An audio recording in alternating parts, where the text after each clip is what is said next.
Sports Matters TV. Okay, guys, welcome to a Sports Matters special. I'm joined by the great Jim Lacey, president of the Billiards and Snooker Ireland, and a great friend of the great Don O'Donoghue, who obviously there's a big tournament happening. I think it was supposed to happen earlier in the year, I believe, Jim. I think it was February. That's correct, yeah. Restrictions and stuff, lockdowns. Teams are clearly looking up, which is good. I happened to call to the Crucible Cork a few days back, and I couldn't get in the door. It was too busy, which is great. Lovely. Good. Well, first of all, look, we're making the draw later today. We'll be with Davey, obviously all the crew at the McCoy Casino from 6 o'clock onwards for the big draw. But what's your memories of Don? Obviously, look, he's a great friend of yours, iconic when it comes to snooker across the country. Obviously, you've got some fond memories. Yes, Don, I have to say, is one of my very good friends. We soldiered together for many, many years. He was a regular visitor to the Ivy Rooms in Carlow, and we travelled on many occasions to the international tournaments. He was manager of the Irish team at the home internationals in Pontins for many, many years. And, I have very good memories of Don. He travelled a lot with Liz and myself, my partner, and he was always looking forward to travelling with us. We had many ventures in China, in Bulgaria, in lots of different countries, and Don was always a pleasure to be with. He was always very jolly and very happy, and the life and soul of any party, and I couldn't speak highly enough of the man as a friend and as a snooker referee and as a team manager of the Irish team for many years. Definitely. Like, it must have been a pleasure traveling the world with him. What kind of a character was he? He was a gas character from what I could. He was a character and was able to mix with everyone, and got on with everyone, and he would always be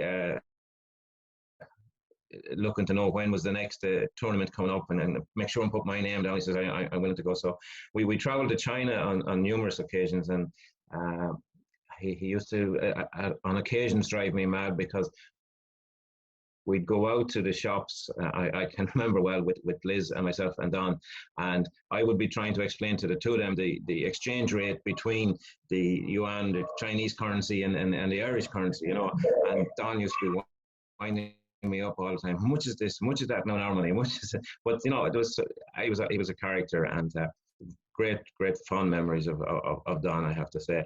But he was a very good team manager and a very good referee as well. Like when he was refereeing, he was serious about the job and applied himself to the job as a referee.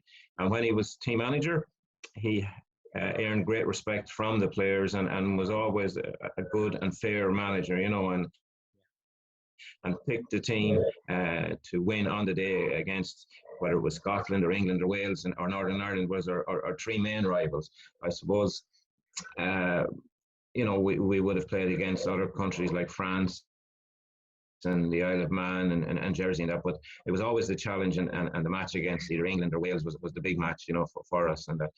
And he done well as a team manager. No fair from whatsoever. And you obviously have a big role, Jim. Like your role is absolutely vital when it comes to the progression and what happens across the country here in Ireland. Obviously, you enjoy that role. It's a role you've had for some time now. There's no doubt Don's proud of you for the role you have. How much do you enjoy that role? I became chairman of the association back in '92, which is a long time ago, and continued on as chairman for many years. Looked to step down on many occasions, but nobody wanted to take on the job because there was a lot of work involved in it. But I'm happy now that I've moved on from the role as chairman and become president, which is a less onerous role. And there is a new committee in there with Dylan Rees from Youghal there as the chairman, and Derek Kiley from Cork as the secretary, and Tom O'Driscoll from Waterford as the vice chairman, and John Tobin from Meath as the treasurer, and then you have the other committee members, including David Joyce and many other people around the country. But I'm there now to kind of offer advice and help and especially assist with the grant application funds that go into Sport Ireland and that, and we've decided to open a new headquarters for the association, which will be owned and managed by the association in Carlow, and that's progressing well. And a lot of work has gone into that, and a lot of thanks has to go to Dylan and the rest of the team who worked very hard on this over the last year to try and get it open, and hopefully it'll be open by the end of the year, and that will be a new era for snooker and billiards in Ireland. It'll be our own headquarters and centre of excellence, and PJ will be there doing the coaching and that as well, so we'll have our own base.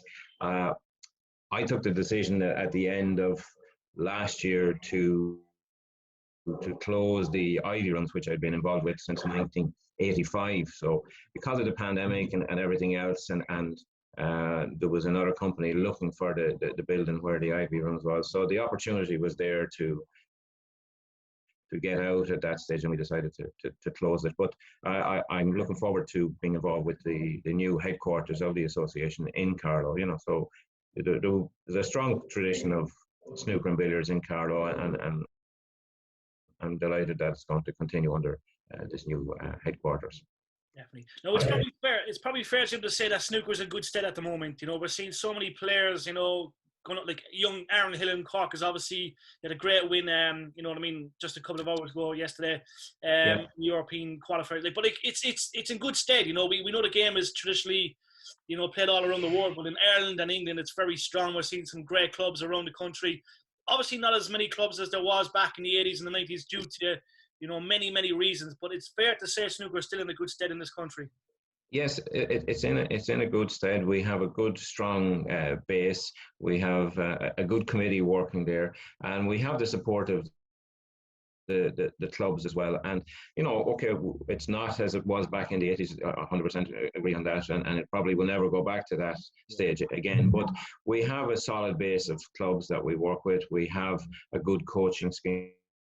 We have a good underage program of events, and in fact, the over 40s or masters area is very strong as well. And I must record congratulations to Mark Chute and Frank Sarsfield on winning the European seniors or masters championships recently in Portugal, and also Frank got beaten in the final of the singles championships by a very, very good player in Darren Morgan of Wales.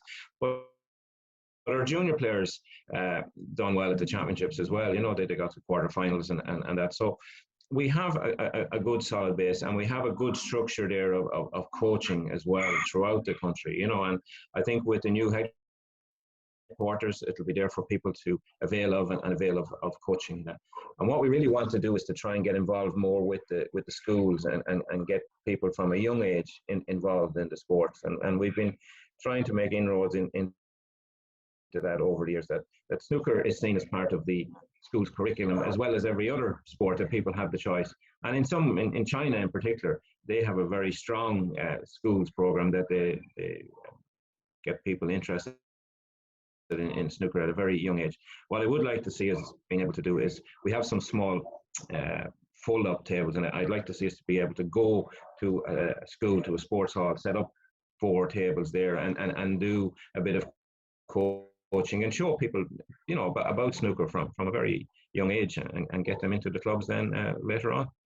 Yeah, no, I think that's a good proposal, and I think the school should operate and bring that on board. It's things are looking up, Jim, which is great news. Look, we have a lot of stuff happening. I know there's been a lot of stuff announced for next year as well, so things are looking up. There's no doubt all these players that are entering Don's tournament will want to win that. It's a big feat to have. It's a big tournament to win. Yes, there's a very strong field of players entered in this, and all of the top players are entered. And 2 years ago, Liz and myself donated the trophy for the competitions, and we're delighted to have done that. And back in February 20 was the first tournament, and we presented the trophy there.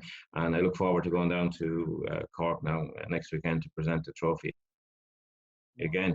And I'm delighted to be involved with the tournament, and I think all the players, those that remembered there's a lot of new players and younger players coming through in that, and may not have had the opportunity to be involved with teams and competitions when Don was refereeing and managing. But he was well liked and well respected, and I think that's shown in the number of players and the quality of players that are in the competition next weekend.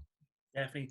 No, we'll have all the fans updated. We're going to be doing a draw later today from 6 o'clock at the Maco Casino Cork, the Maco Sporting Club. I know they're behind it as well. It's going to be a great event. We're looking forward to being in Cork, obviously, and seeing you in a couple of days' time as well for the actual event itself. Jim, it's an absolute pleasure having you on. I know you've got a massive role in the country, so credit where it's due. Thank you for all the hard work that you do. Davy Joyce will always talk about you. He's a legend. Well, he did a great job in the Crucible Cork. We very much look forward to seeing you. Yeah, and I'm still very much involved with the international scene. I was re-elected as vice president of the World Federation. So we had a competition there in Qatar a few weeks ago where two players from Cork, actually, Ryan Cronin and Greg Casey, participated in it. And I think they enjoyed it. So we're hoping to get the international events up and running now next year. So I will head back to Qatar after the event in Cork, and we have a meeting with the Ministry of Sport out there to try and schedule a number of tournaments from January onwards, all going well with, once we get the permission from the Ministry of Health in Qatar, we'll schedule tournaments. And there's been a big interest in holding international tournaments for next season. Everyone seems to want to get back in, whether it's across Europe or across Asia. People want to get back involved in sports again. And just to remind the players, like we will have a World Championships probably at the end of January in Qatar. But as well as that, the will players qualify from that to the World Games, which take place in America next year. And Q Sports are part of the World Games, and they go on in Alabama in the middle of July. So there's an opportunity for players to participate in that. And I think if you wanted to find anything about the World Games, Brendan O'Donoghue participated in the World Games a few years ago in the Snooker event. So there's lots happening, and people are anxious to get back out playing again. And I think things are looking up on the snooker front for the future. There's good things ahead. Qatar sounds like a proposal for us to get out and do some commentary as well and some coverage. Yes. Listen, as I say, snooker's in great hands here in Ireland. We appreciate the work you're doing along with everyone else on board. And we will see you very soon in Cork for the big one for Don. It's going to be a pleasure. Jim, thank you for your time. No bother. Delighted to talk. Thank you. See you soon. Thank you. Bye.